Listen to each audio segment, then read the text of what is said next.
My brother texted, "There's no room for you on this year's Christmas trip." I just replied, "Okay, because it's the same every year." An hour later my parents posted photos of the whole family and relatives, even the Labrador was there, but when they found out I went on my own vacation without them, everyone lost their minds.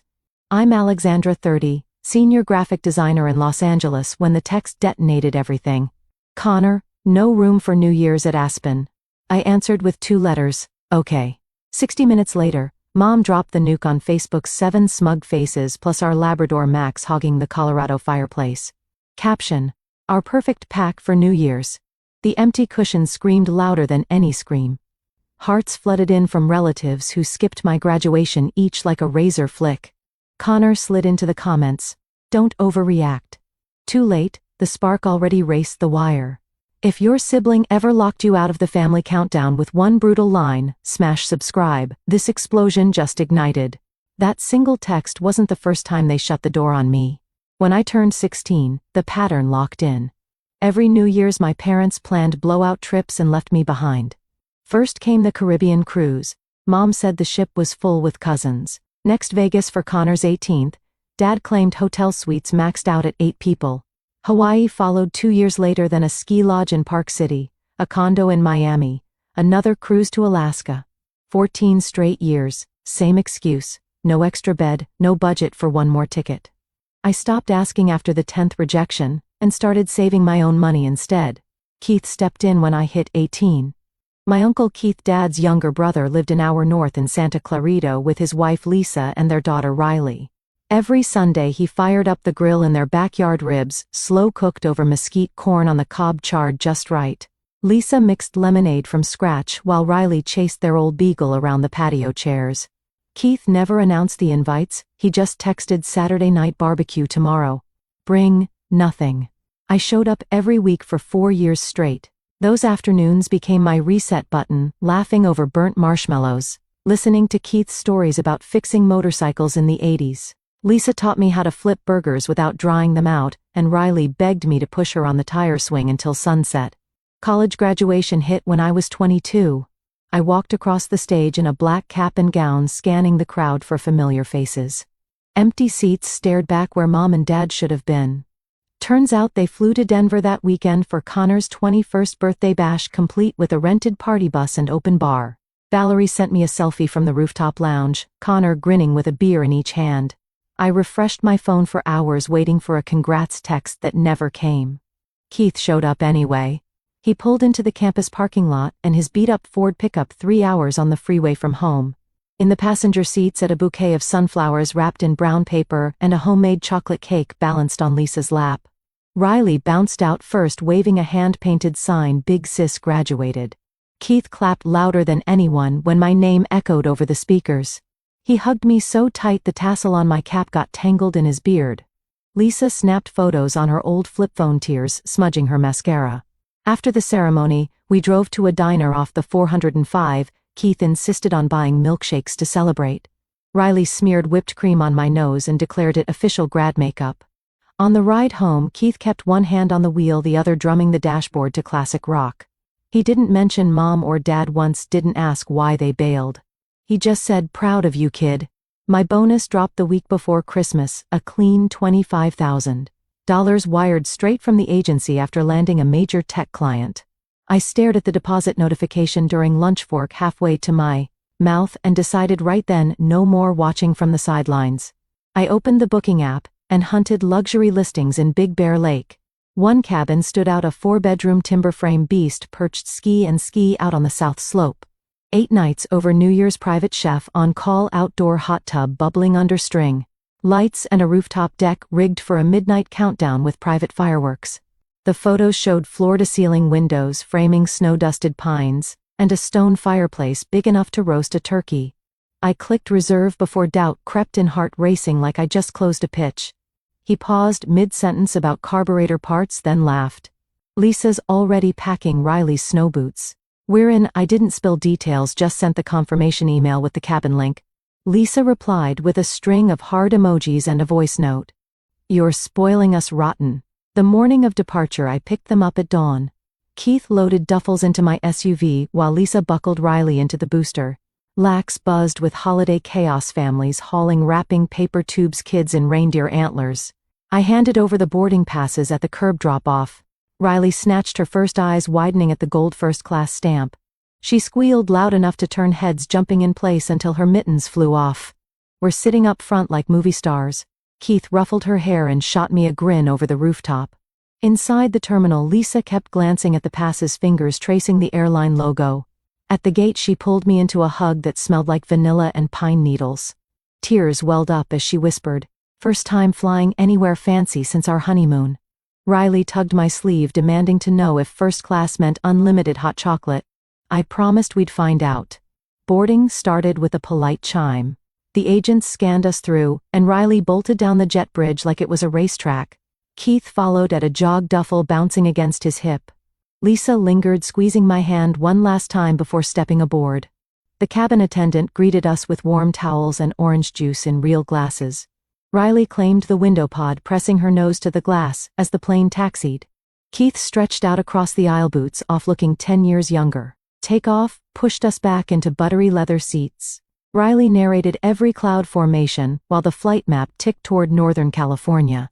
Lisa flipped through the menu: filet mignon, lobster risotto, then closed it with a satisfied sigh. Keith leaned over and clinked his plastic cup against mine. "To whatever this is," he said. I nodded, watching the Rockies rise below like jagged teeth.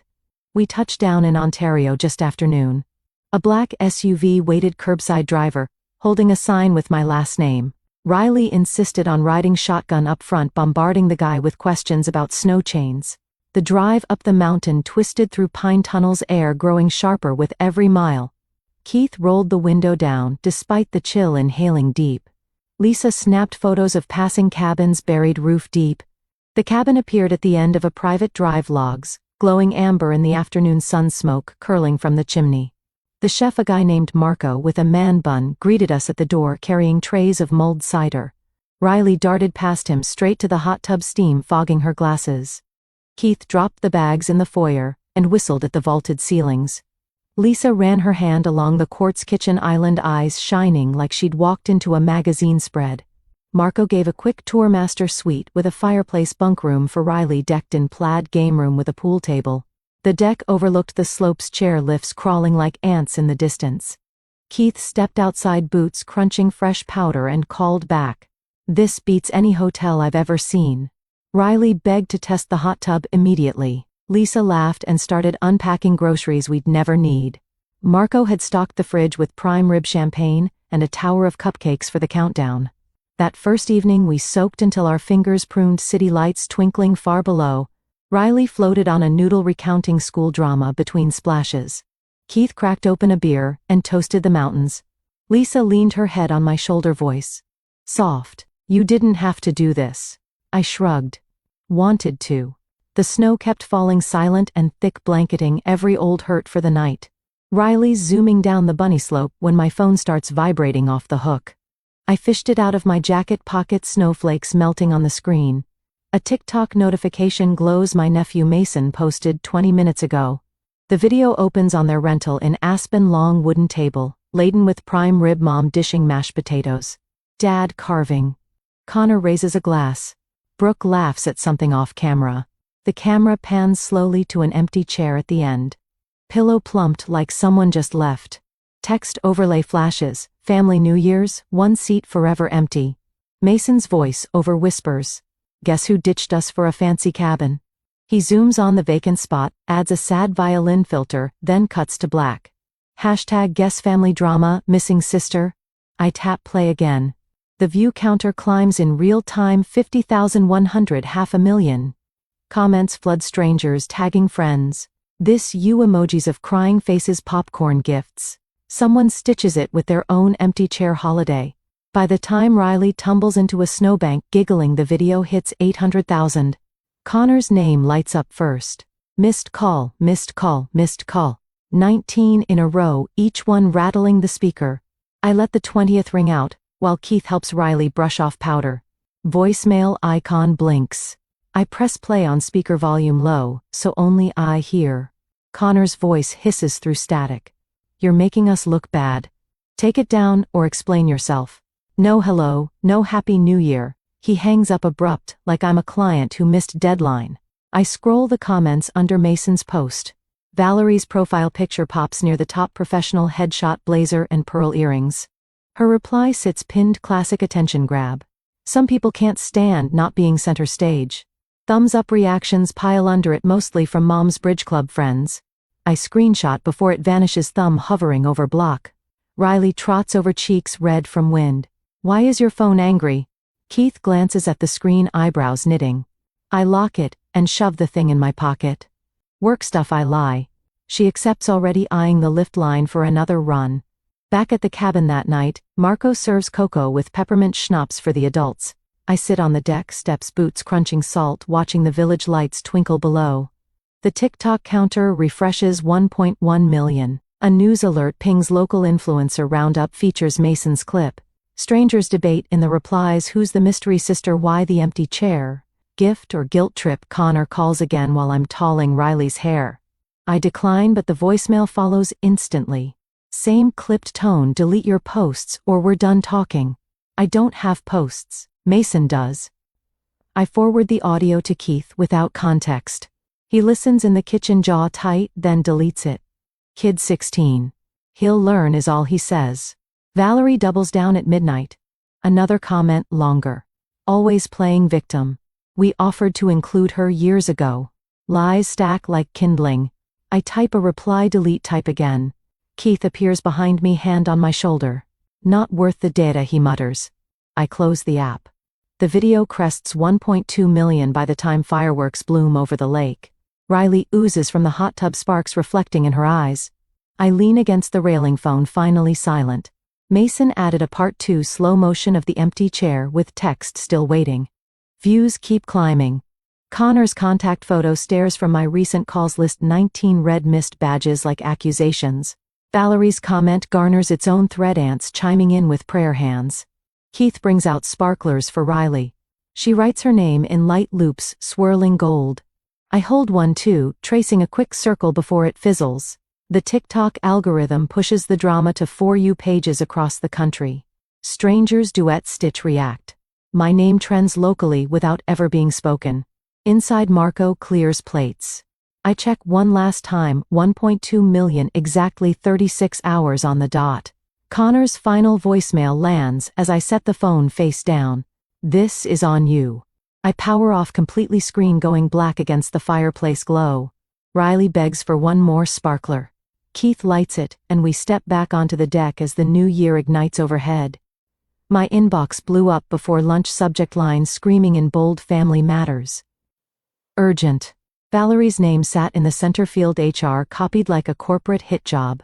I clicked from the cabin's loft, Keith brewing coffee downstairs. The email unfolded in bullet points: 6-year-old me crying at my birthday because no one played with me.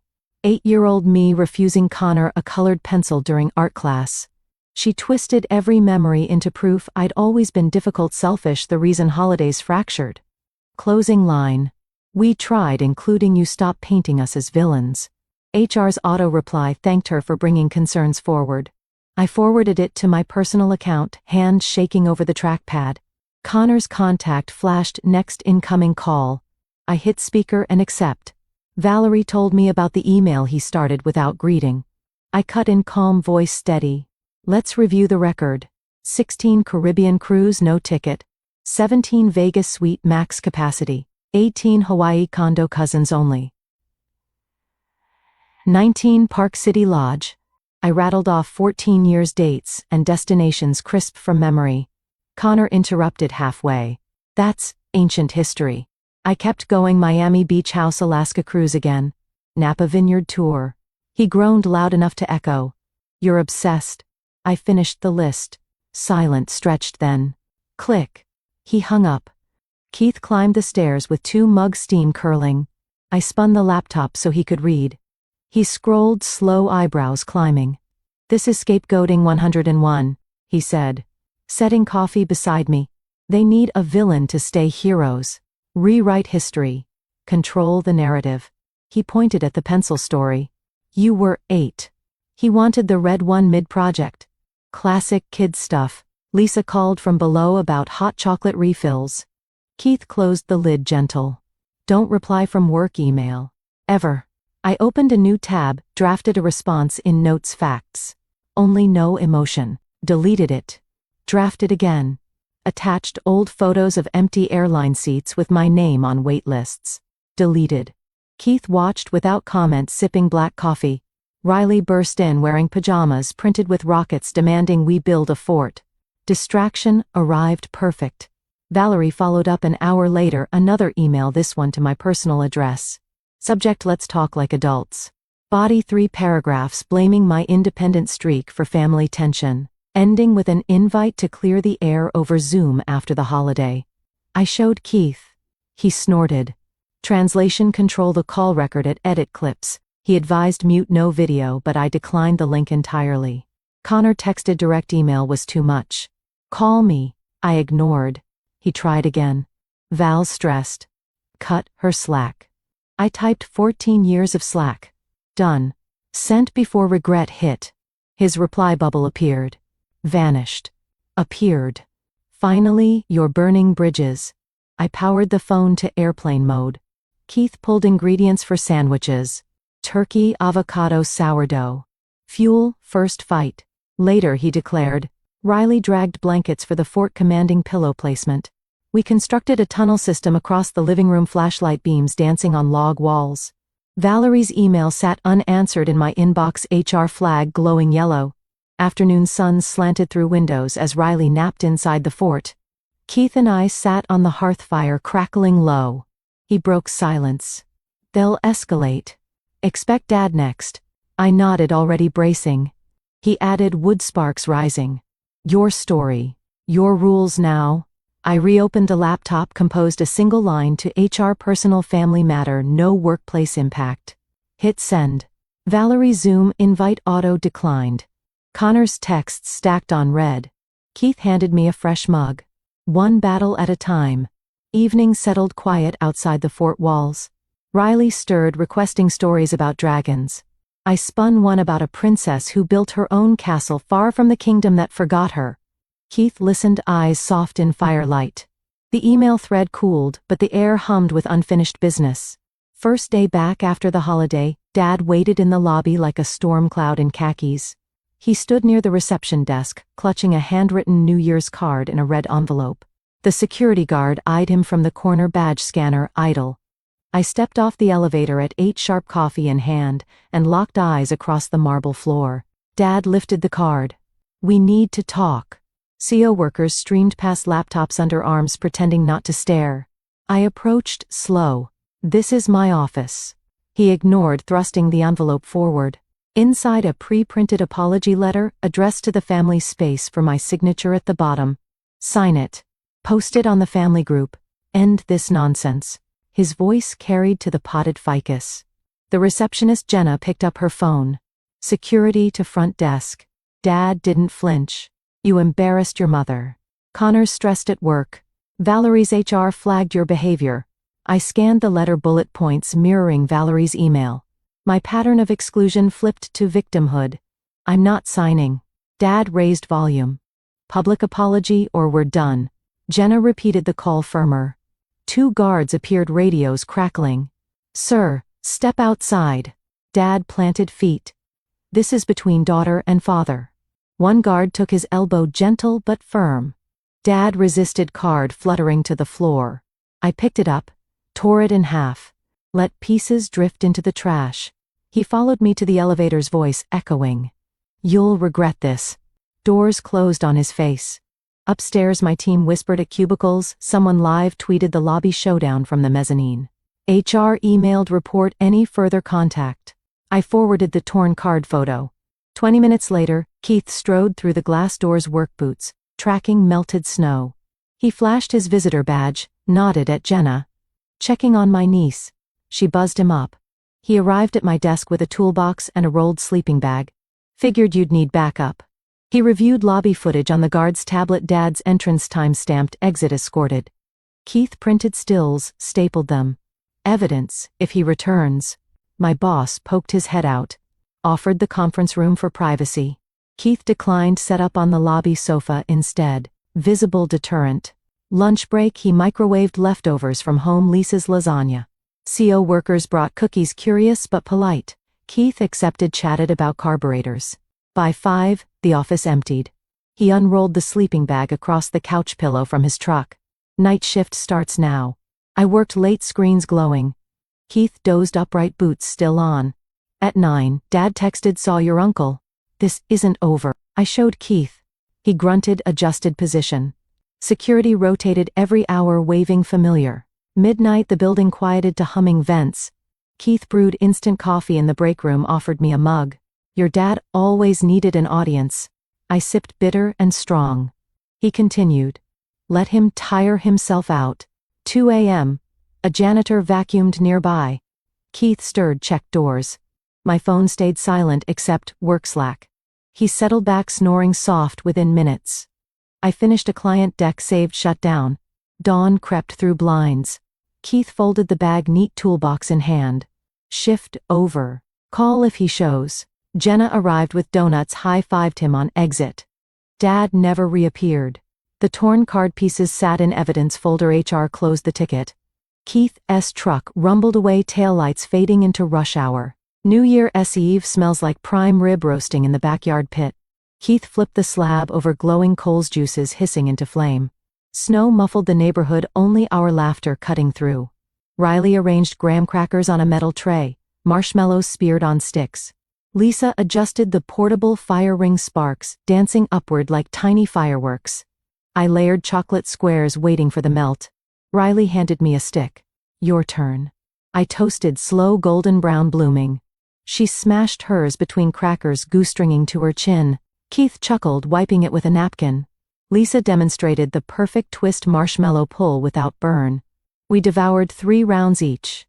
Fingers sticky, breath fogging. Lisa grabbed sleds from the garage. Night run before countdown. The hill behind the house sloped gentle under street lamp glow. She pushed me first, board scraping packed snow. Wind whipped my scarf as I shot down Riley, chasing on her belly. Keith timed us with his phone stopwatch, declaring ties. We hauled back up, breathless, cheeks numb. Inside, the oven timer dinged for sides, roasted potatoes, green beans, almondine. Keith carved the rib at the table, pink center glistening. Riley set places with paper crowns from crackers. Lisa poured sparkling cider for her, champagne flutes for adults. We ate family-style plates, passing clockwise. 11:05. 5. My phone buzzed on the counter. Mom's profile picture, a throwback family portrait. Post at 11:05:9. Some kids trade blood for bonuses. Happy New Year to the loyal. No tag, but the subtext aimed sharp. I refreshed. Comments rolled in fast. Cousin Mark. She earned every penny. Aunt Sue, proud of her independence. Second cousin Lena, blood doesn't buy love. 68 in 10 minutes. Hearts and prayers stacking. Riley peeked over my shoulder. Who's mad? Lisa took the phone. Gentle silenced it. Keith carved another slice, slid it onto my plate. Fuel for the new year. We ignored the screen, focused on seconds. 11:05:9. Keith dimmed lights. Riley counted down from 10, voice echoing off walls. At 0, she yanked the string on party poppers, confetti exploding, gold and silver. Lisa hugged me tight, whispering, welcome to the real celebration. Keith filled flutes to the rim. He raised his high. To the family we build. We clinked, bubbles tickling noses. Riley demanded a sip, got a thimbleful, grimaced at the fizz. Outside, neighbors launched real fireworks, booms rumbling distant. We stepped onto the porch, coats zipped. Riley pointed at a chrysanthemum, burst colors reflecting in her eyes. Keith's arm draped my shoulders, solid.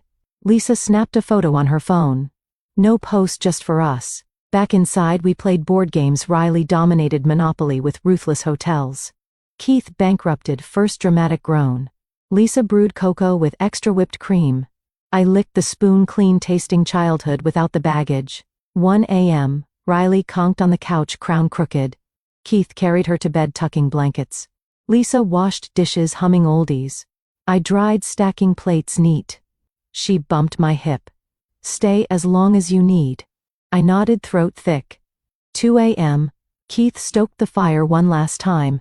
We sat on the rug, flames low. He spoke quiet. Your mom's post will fade. Ours won't. I leaned against the couch, exhaustion settling sweet. Confetti glittered on the carpet like leftover stars. 3 a.m. Lisa brought blankets. We dozed in shifts, fire crackling soft. Riley murmured in her sleep about sled races. Keith checked locks once, then settled. The house breathed steady around us. Morning light filtered gray through curtains. Keith started coffee aroma pulling me awake. Riley demanded pancakes shaped like rockets. Lisa flipped batter syrup pooling. We ate at the table littered with Popper remnants, crowns reclaimed. Mom's post hit 80 comments overnight, distant noise. Our plates were full, laughter louder. Keith refilled my mug. Year starts now. I smiled, real for the first time in weeks. The family I chose filled every corner of the room. Come spring, the fallout hit hard and fast. Connor's quarterly review landed in March. His boss forwarded Mason's TikTok during the meeting, 1.8 million views by then, reposted on company Slack by a junior rep. The empty chair clip played on the projector. Connor's sales numbers dipped from distraction. Bonus slashed 50%. He texted me a screenshot of the email, professionalism expected. I left it on read. Valerie's freelance gig evaporated next. A major client, national retailer, Googled her name after contract renewal. Valerie's work email leaked in a Reddit thread dissecting the drama. Screenshots of her victim bullets circulated. Client pulled the campaign citing brand alignment concerns. She called crying, blamed me for ruining her reputation. I hung up after 30 seconds. My promotion arrived the same week. HR slid the offer across the conference table, creative director, 30% raised, corner office with downtown view. I signed without negotiation, pen steady. The team threw an impromptu happy hour, champagne in plastic cups, cake with edible glitter. Keith sent a text, knew you'd climb. Lisa added a photo of Riley holding a sign, big sis boss. I unpacked in the new space Monday morning. Framed the first-class boarding pass from Big Bear, hung sunflowers from graduation. Clients flooded my inbox, referrals from the tech win that started the bonus. Revenue projections doubled. Connor tried outreach in April. Voicemail from a blocked number, need advice on job hunt. I deleted. Valerie posted a vague status about toxic relatives, comments disabled after backlash. Mom unfriended half the extended family who sided with me. Keith hosted a promotion barbecue in May. Riley grilled corn in her tiny apron. Lisa baked a sheet cake, ice director level unlocked. We ate under string lights. No drama. No empty chairs. The lesson crystallized over ribs. Family earns your seat at the table, even if the dog gets one first.